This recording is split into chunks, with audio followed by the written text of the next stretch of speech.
एक बार फिर से आप लोग का स्वागत है हमारी वीडियो में। और आज लेके आए हम लोग न्यूमेरिकल के इंपॉर्टेंट क्वेश्चंस बताएंगे आप लोग को, कौन में से कैसे आए, किस टाइप के क्वेश्चन, क्या क्या जरूरत पड़ती है न्यूमेरिकल्स करने के लिए, सब कुछ बताया जाएगा वीडियो में।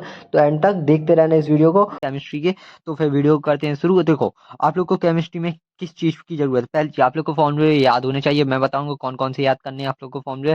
दूसरी चीज, आप लोग की लैंग्वेज अच्छी होनी चाहिए, मतलब रीडिंग स्किल अच्छी होनी चाहिए कि आप क्वेश्चन को पढ़ के इसके वो निकाल सको, मतलब निकाल सको, मीनिंग निकाल सको हिंदी में अपने समझ में आने लायक अपने आप को। ठीक है, तो दो चीजों की बहुत जरूरत है इस वीडियो आपको, मतलब केमिस्ट्री के न्यूमेरिकल करने के लिए। ठीक है, तो पहला क्वेश्चन हमारा शुरू करते हैं।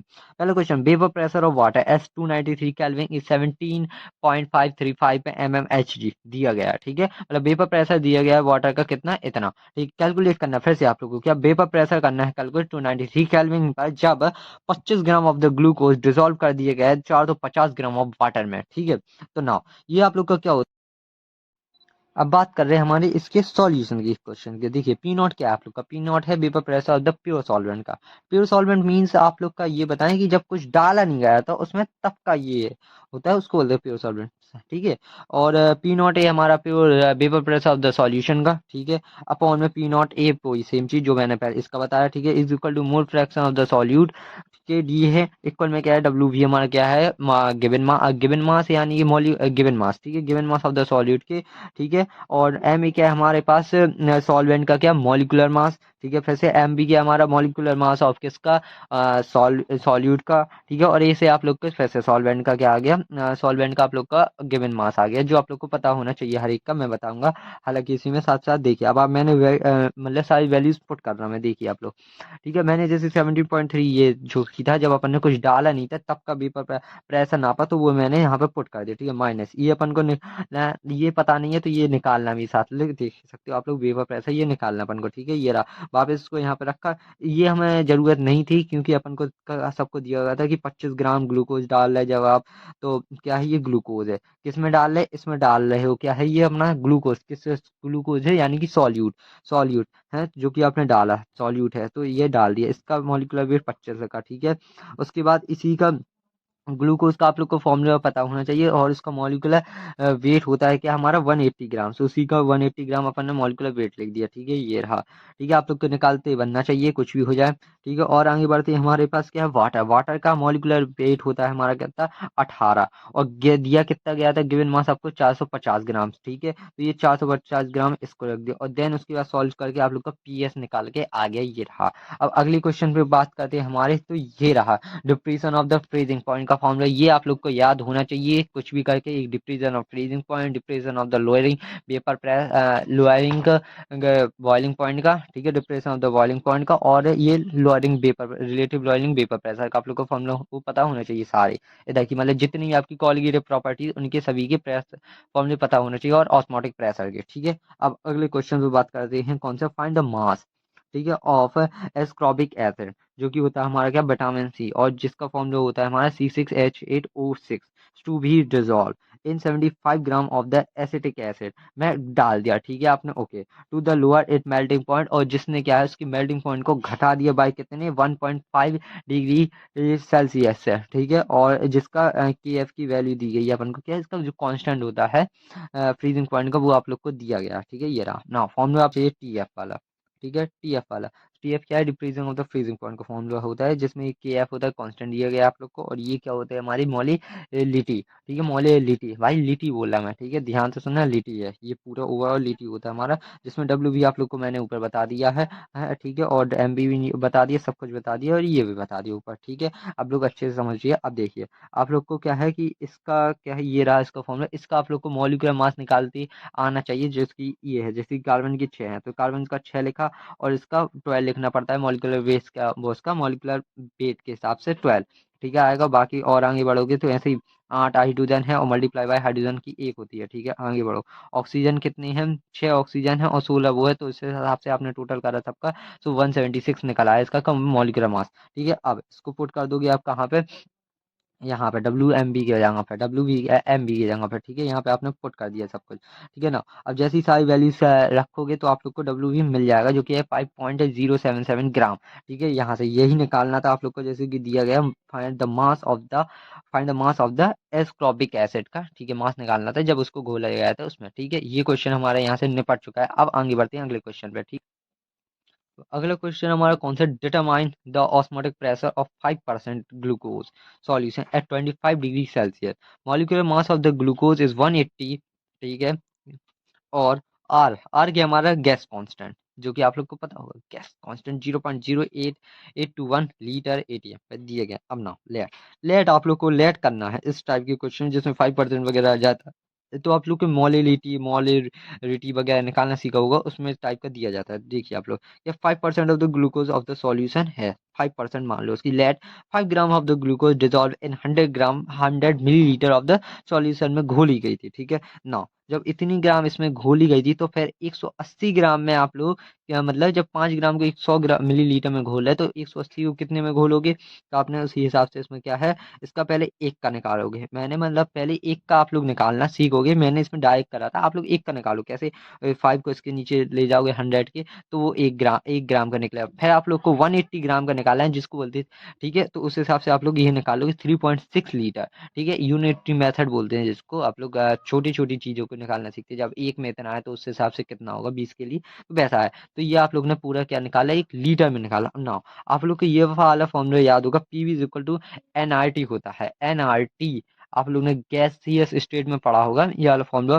बट यहाँ पे एन होता है, अब एन तो क्या होते हैं, मोल, एन होते हैं मोल, मोल कितना 1 ही है, तो इसलिए ज्यादा उसको रखा नहीं गया इसमें, ओनली 1 है उसकी वैल्यू, ठीक है, डायरेक्ट।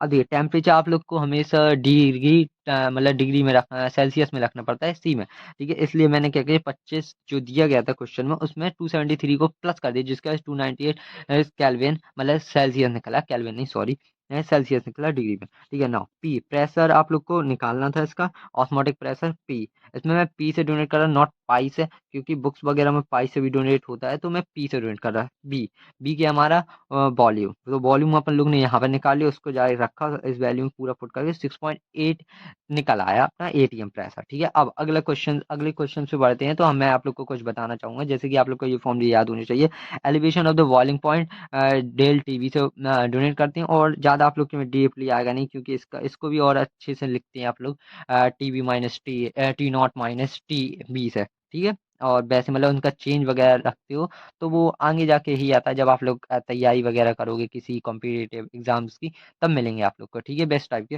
फॉर्मूले। और ये आप लोग को पूरा याद होना चाहिए, फिर से मैं बता रहा, ये पूरा एक इसका कांस्टेंट है, ये के भी आप लोग का, और ये फिर से हमारी मोलिलिटी है, ठीक है। अगला स्पेसिफिक कंडक्टेंस आप लोग को पता होना चाहिए, जो कि हमारे फिजिक्स में सेम ऐसे, इसमें अपन लोग कप्पा से के से डोनेट करते हैं, जिसको अपन लोग बोलते हैं कप्पा। और 1/T क्या है इसमें, रेजिस्टिविटी, क्या रेजिस्टिविटी, रेजिस्टिविटी आप लोग को पता नहीं है तो मैं बता देता हूँ, जैसे कि आप लोग जब रेजिस्टेंस निकालते हो, resistance is directly proportional to length upon area, और मल्टीप्लाई में रेजिस्टिविटी का मल्टीप्लाई करता है फिजिक्स में, तो सेम आप लोग यहाँ से रेजिस्टिविटी निकाल सकते हो। ये हमारा आर रेजिस्टेंस है, ए एरिया और लेंथ है ये, ठीक है। तो यहाँ से इसमें पुट करके आप लोग कप्पा निकाल सकते हो, ठीक है, कप्पा। अब ये एल वाई ए जो होता है वो होता है सेल कॉन्स्टेंट, इस पे भी न्यूमेरिकल आप लोग को बहुत सारे मिलते हैं, और बस ध्यान से पढ़ना न्यूमेरिकल्स को, मतलब क्वेश्चंस को, तो आप लोग से बन जाएंगे, ठीक है। अगला, और ओम्स लॉ भी आप लोग को पता होगा, V is equal to R, I is a current, R is a resistance, V is a voltage, ठीक है। इस पे भी डायरेक्ट क्वेश्चन नहीं मिलते, हालांकि याद नहीं है, मैंने बताया है कि एग्जैक्टली आप लोग याद कर लेना फॉर्मूला। मोलर कंडक्टिविटी आप लोग को फॉर्मूला याद होना चाहिए, और ये वाला फॉर्मूला 1 वर्ड में आप लोग से पूछ लेते, मोलर कंडक्टिविटी, स्पेसिफिक कंडक्टिविटी वगैरह, ठीक है। टिक द करेक्ट और fill in the blanks matching में आ जाती हैं ये फॉर्मूला, तो ये भाई आप लोग को याद होना चाहिए पहली चीज, कि क्या है यहाँ पे, वही है कप्पा, स्पेसिफिक कंडक्टेंस, ठीक है। और सी एम आप लोग का है मतलब मोलिलिटी है आप लोग की, सी एम, मतलब मैंने सी एम को ऐसी मोलिलिटी लिख दिया, लेकिन आप लोग एम लिख लेना, ठीक है। और एक फॉर्मूला आप लोग को याद होना चाहिए, कौन से, इक्विवेलेंट कंडक्टेंस का, जिसका फॉर्मूला आप लोग का इस टाइप से लिखते हैं, lambda E Q is equal to 1000 by K होता है हमारा, और के इक्विवेलेंट होता है। अब के इक्विवेलेंट हमारा इसमें क्या होता है, नॉर्मेलिटी, ठीक है। ये वाला फॉर्मूला भी वैसे आप लोग को याद होना चाहिए, टिक द कैरेक्ट वगैरह में आ जाता है, ये दोनों फॉर्मूले याद कर लेना बहुत अच्छे से, ये भी, ठीक है। और बढ़ते हैं आगे वीडियो में। हाँ, अब अगला जो क्वेश्चन है वो हमारा है किससे, केमिकल काइनेटिक्स से। उसका क्वेश्चन देख सकते हो आप फर्स्ट ऑर्डर रिएक्शन इस टाइप से पूछ सकते हैं कोई भी क्वेश्चन। इज 90% कंप्लीट, 90% कंप्लीट हो चुकी है किसमें, 40 मिनट में। कैलकुलेट करना है इसका क्या, half life period, half life period आप लोग को कैलकुलेट करना है। सो लेट करेंगे, आप लोग थ्योरिटिकल हैं, देखिए आप लोग क्या है कि थ्योरी है, बोर्ड्स वगैरह, तो इसलिए आप लोग को थोड़ी लैंग्वेज वगैरह सब कुछ लिखनी पड़ती है, इसलिए मैं सब कुछ लिख के लाया। आप लोग लेट कीजिए, जैसे कि लेट माने माने initial concentration of the reactance क्या है, इज इक्वल टू 100, 100 है इनिशियली, क्योंकि परसेंटेज में है तो मान लिया 100 है। नाउ टी टाइम क्या है, 40 मिनट में वो कंप्लीट हो गई रिएक्शन। नाउ ठीक है, गिवन क्या अपन को 40% reaction get complete and 40 minutes में कंप्लीट हो चुकी है। नाउ वी नो डैट, आप लोग को सेकंड और फर्स्ट ऑर्डर काइनेटिक्स का फॉर्मूला याद होगा, के is equal 2.303 upon by T log A by I A upon A minus x. ठीक है, यहाँ पे के अपना 10 है, लॉग इसका बेस क्या है 10, ठीक है, लॉग क्या है 10। ठीक है, अब कहीं कहीं पे आप लोग को ये कुछ नहीं मिलेगा, डायरेक्ट लॉग ई लिखा होगा, तो वो कन्वर्ट करने के लिए होता है कि लॉग ई से आप लोग लॉग 10 में कैसे जाते हो, तो उसके लिए ये सबका मल्टीप्लाई आ जाता है इतना बस। ठीक है, ओके, तो अब ना ए क्या हमारा, यहाँ पे ए हमारा डोनेट कर रहा है कि टोटल कितना था, मतलब शुरुआत में कितना अपना रिएक्टेंट था, तो वो है जैसे कि अपन लोग क्या माना था 100। ठीक है ना, ए माइनस एक्स क्या बता रहा है आप लोग को कि ए क्या है अपना, क्या है ए आप लोग का टोटल कितना था, और एक्स क्या है कितना आप लोग का खर्च हो गया, तो मतलब बचा हुआ लिखते हैं ओवरऑल नीचे डायरेक्ट, तो ये यहाँ पे 100 मतलब 10 बचा हुआ है हमारा, और बाकी टाइम कितना 40 मिनट में कंप्लीट हो रही थी, तो पूरा रख के आप लोग ने यहाँ से की निकाला। अब आप लोग को निकालना था टाइम पीरियड हाफ लाइफ का, तो हाफ लाइफ का पीरियड होता है टी इज इक्वल टू 1/2, इस टाइप से डिवाइड करते हैं, जिसकी होती है 0.693 अपॉन के क्या है कांस्टेंट, इसका कांस्टेंट, तो इसको यहाँ पे रख के आप लोग डायरेक्ट यहाँ से आंसर निकाल सकते हो 12.03। और मैं अब कुछ क्वेश्चन में आप लोग को या फोटो के द्वारा दिखा रहा, क्योंकि ये मैंने लिखे नहीं, डायरेक्ट ही मुझे वो मिल गए थे बुक्स में, तो मैंने नहीं लिखे ना आप लोग को कुछ बताना समझे, इसलिए मैं फोटोज पे बता रहा, तो आप लोग देख लेना, वहीं पे मैं समझाऊंगा। ओके, चलो तो फिर इस वाले क्वेश्चन की बात कर रहे हैं हम लोग, तो क्या है कि calculate the molarity and molality of water if the density of water is 1 ग्राम पर मिलीलीटर। ठीक है, दिया गया है। अब आप लोग को पहले फॉर्मूला याद होना चाहिए किसका, मोलालिटी का, मैन मोलालिटी का। ठीक है, मोलालिटी का फॉर्मूला क्या होता है, number of the moles of the solute upon volume of the solution in millilitre. ठीक है, ये होता है मोलालिटी का फॉर्मूला, और मोलालिटी का फॉर्मूला होता है मास ऑफ द सॉल्यूट, या फिर ये वाला मत करना जो इसमें दिया, वरना आप लोग को पता होगा, number of the moles of the solute upon mass of the solvent. ठीक है, किस में लिखते हैं अपन लोग, इन ग्राम में। ठीक है, इतना होगा, वरना आप लोग को ये वाले याद हैं अगर, तो ये वाले भी कर सकते हो जो इसमें बताया जा रहा है। ठीक है, अब निकालना कैसे है, पहले निकालते हैं मोलारिटी का। ठीक है, तो आप लोग को पता होगा जैसा कि मॉलिक्यूलर मास होता है क्या, वाटर का 18, जो कि आप लोग ने सीखा होगा निकालना। ठीक है, पहली चीज। नाउ उसके बाद आप लोग को लेट कर लेना है कि मास ऑफ द क्या है, वॉल्यूम ऑफ द वाटर का होता है 1000 मिलीलीटर। ठीक है, 1000 मिलीलीटर लेट कर लिया अपन ने। ठीक है, अब आप लोग को एक फॉर्मूला पता होगा डेंसिटी का, डेंसिटी बराबर क्या होता है, मास अपॉन वॉल्यूम। आप लोग को डेंसिटी दी गई है, ठीक है, वॉल्यूम पता चल गया, लेट कर लिया आपने कितना, 1000 मिलीलीटर है। उसी के बेस पे आप लोग को मास निकालना है, निकाल लेना है मल्टीप्लाई करके, तो ट्रांसफर करना है, तो वॉल्यूम मल्टीप्लाई बाय डेंसिटी से आप लोग को मास निकल आएगा किसका, इसका 1000 मिलीलीटर ऑफ वाटर का। ठीक है ना, अब फॉर्मूले में डायरेक्ट वैल्यू पुट कर देना, तो ये रहा इसमें फॉर्मूले में वैल्यू पुट हो चुकी है, यहाँ से सॉल्यूशन आ जाएगा। और वरना जो मैंने फॉर्मूला बताया, तो उसमें पहले आप लोग मोल्स निकालोगे, मोल्स कैसे निकालोगे, मास ऑफ द सॉल्यूट रखोगे ऊपर, ठीक है, और अपन में मॉलिक्यूलर मास रखोगे। जो अब इस वाले क्वेश्चन की बात करते हैं, इस टाइप का क्वेश्चन आप लोग को मिल सकता है कुछ पेपर में। क्या दिया गया है कि 5.85 gram of NaCl dissolve in 250 gram of water, तो calculate the molarity of the solution. Molarity भी पूछ सकते हैं, मोलारिटी भी, ठीक है, और वैल्यू चेंज हो सकती है, और NaCl की जगह कुछ भी आ सकता है। ठीक है, तो ये रहा। अब क्वेश्चन ने क्या कहा, देखिए 5.85 ग्राम जो NaCl है उसको डाल दिया है 250 ग्राम ऑफ वाटर में। ठीक है, देन मोलारिटी निकालना है आप लोग को। ठीक है, तो मोलालिटी का फॉर्मूला आप लोग को फिर से पता होगा, number of the moles of the solute upon weight of the solute. ठीक है, और मास ऑफ द सॉल्यूशन नहीं है यहाँ पे, मास ऑफ द सॉल्वेंट करना है। ठीक है, और मल्टीप्लाई ऊपर कर देना, ऊपर के साइड 1000 का मल्टीप्लाई कर देना। ठीक है, तो डायरेक्ट यहाँ से वैल्यू रख के आप लोग निकाल सकते हो। ठीक है, और 1000 का मल्टीप्लाई पता है क्यों किया जा रहा है, क्योंकि ये मल्टीप्लाई नहीं किया जा रहा, हालांकि ये ऊपर मल्टीप्लाई किया जाए, जबकि इसके नीचे क्या है, मास ऑफ द सॉल्वेंट के नीचे 1000 का डिवाइड होता है, क्योंकि वहां पर अपन को केजी में रखना पड़ता है सब कुछ, इसलिए तो वो नीचे डिवाइड होता है उसके, तो वो वहां ऊपर जाकर मल्टीप्लाई में हो जाता है, इसलिए करा जाता है। तो सारी वैल्यूज पुट करना, तो यहाँ से आप लोग को आंसर इसका मिल जाएगा। ठीक है, अब बढ़ते हैं अगले क्वेश्चन की ओर। ये वाला क्वेश्चन क्या है, केमिकल काइनेटिक्स का है। क्या दिया गया, write the unit of the rate constant k for the zero order, first order and the second order and order kinetics या order reaction, second order reaction, ठीक है। तो रेट कांस्टेंट का आप लोग को फॉर्मूला पता होगा, क्या होता है, rate of the reaction upon concentration, ठीक है। और एन क्या है उसके ऊपर, उसकी पावर, ठीक है, ऑर्डर ऑफ द रिएक्शन की। तो ये सारे क्या आप लोग को याद कर लेने हैं, क्या है, याद कर लेने किसकी, unit of zero order reaction की, ठीक है।